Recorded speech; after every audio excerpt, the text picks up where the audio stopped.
নমস্কাৰ, আপোনালোক সকলোকে ডাটা নিউজলৈ স্বাগতম জনাইছোঁ। আজিৰ দিনটোৰ গুৰুত্বপূৰ্ণ বাতৰিবোৰ লৈ আহিছোঁ। অসমৰ লগতে ভাৰতৰ বিভিন্ন প্ৰান্তৰ পৰা এনেধৰণৰ খবৰবোৰ চাবৰ কাৰণে আমাৰ চেনেলটো ছাবস্ক্ৰাইব কৰি এটা লাইক কৰি দিব।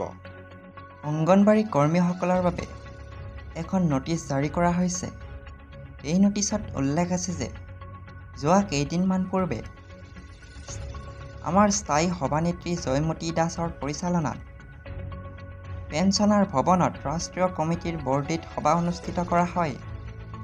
উক্ত সভাত উপদেষ্টা তপন শৰ্মাদেৱো উপস্থিত আছিল। আলোচনা সমালোচনাৰ মাধ্যমেৰে কেইটামান গুৰুত্বপূৰ্ণ সিদ্ধান্ত গ্ৰহণ কৰা হয়। সিদ্ধান্তসমূহ কাৰ্যকৰী কৰাৰ বাবে আপোনালোকলৈ প্ৰেৰণ কৰা হ'ল সিদ্ধান্তসমূহ। সিদ্ধান্তবোৰ হৈছে 4 অক্টোবৰ 2024 তাৰিখে মাননি বৃদ্ধিৰ প্ৰস্তাৱ কাৰ্যকৰী কৰাৰ দাবী। সঞ্চালকৰ কাৰ্যালয়ত ৰাজ্যিক ভিত্তিত প্ৰতিবাদ কাৰ্যসূচী পালন কৰা হ'ব।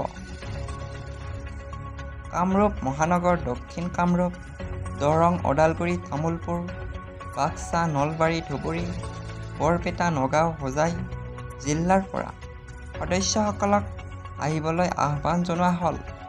2024 চনৰ নৱেম্বৰ মাহৰ পৰা প্ৰথম সপ্তাহত ৰাজ্যিক পৰ্যায়ত গুৱাহাটীত বিশাল সমাৱেশ বিক্ষোভ কাৰ্যসূচী পালন কৰা হ'ব।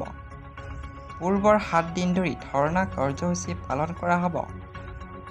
ইয়াৰ পিছৰ সিদ্ধান্তটো হৈছে 2024 চনৰ সদস্য সংখ্যা 50,000লৈ বৃদ্ধি কৰাৰ লক্ষ্য নিৰ্ধাৰণ কৰা হৈছে আৰু ডিচেম্বৰ 31 তাৰিখৰ ভিতৰত ৰাজ্যিক কেন্দ্ৰত জমা দিব লাগিব, যিহেতু 2025 চনত ৰাজ্যিক কমিটি 3 বছৰ সম্পূৰ্ণ হ'ব।